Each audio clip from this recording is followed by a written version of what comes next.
কেমন আছেন সবাই? আজকের ভিডিওতে মাত্র ৬০ টাকায় একটি মিনি ফ্যান বানিয়ে দেখাবো। ফ্যানটি ছোট আকারের হলেও খুবই ভালো বাতাস দেয়। আপনারাও চাইলে খুব সহজে এমন ছোট একটি ফ্যান বানিয়ে নিতে পারেন। ফার্স্টে আমি কাঠের একটি ফ্রেম বানিয়ে নিয়েছি। ভিডিওটি বড় হবে দেখে আমি এটি দেখাইনি। তবে সিম্পল একটি কাঠের ফ্রেম গ্লু স্টিক দিয়ে লাগিয়ে বানিয়ে নিয়েছি।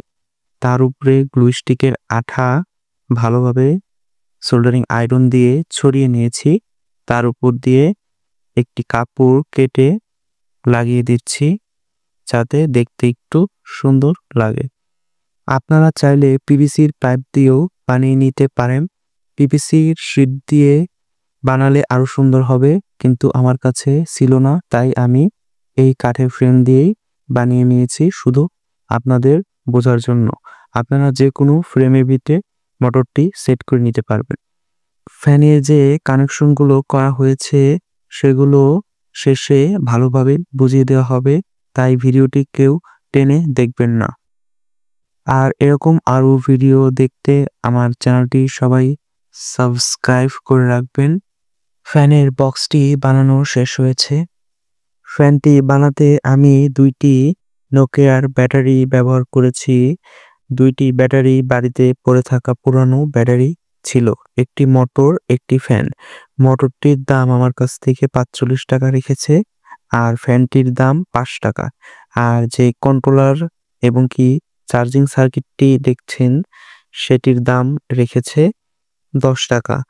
আর বাসাতেই কিছু মোবাইল চার্জারের তার ছিল, সেগুলো দিয়েই আমি এই ব্যাটারিগুলো মোটরগুলো কানেকশন দিয়ে নিব। ফার্স্টে মোটরের পজিটিভ ও নেগেটিভ তারটি কানেকশন দিয়ে ভালোভাবে ইনসুলেশন করে দিলাম। মোটরের এই পজিটিভ নেগেটিভে সংযুক্ত হবে। মোটরটি আমি ফ্রেমে সেট করে নিলাম। ফ্রেমে মোটরটি সেট করার পর গ্লু স্টিক দিয়ে ভালোভাবে সংযুক্ত করে দিলাম। এটি মেইন কন্ট্রোলার এবং কি চার্জিং সার্কিট। ব্যাটারির নেগেটিভ পজিটিভ সংযুক্ত করতে হবে আর এই পাশে মোটরের নেগেটিভ পজিটিভ সংযুক্ত করে দিলেই সার্কিটটি সম্পূর্ণরূপে কানেকশন করা হয়ে যাবে। এবং কি আপনার ফ্যান 3টি মোডে চলবে। ফার্স্টে লো স্পিড, তারপরে মিডিয়াম স্পিড, তারপর হাই স্পিড। প্র্যাকটিক্যালি এখন সবগুলো কানেকশন দিয়ে দেখানো হবে।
ভিডিওটি দেখার জন্য সবাইকে ধন্যবাদ। দেখতে পাচ্ছেন কত সুন্দরভাবে ফ্যানটি ঘুরছে। আপনারাও চাইলে এমন ফ্যান বানিয়ে নিতে পারবেন।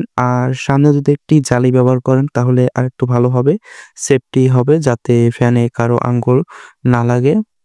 পরে আমি এটিতে একটি জালি লাগিয়ে দিব পিভিসি পাইপ দিয়ে।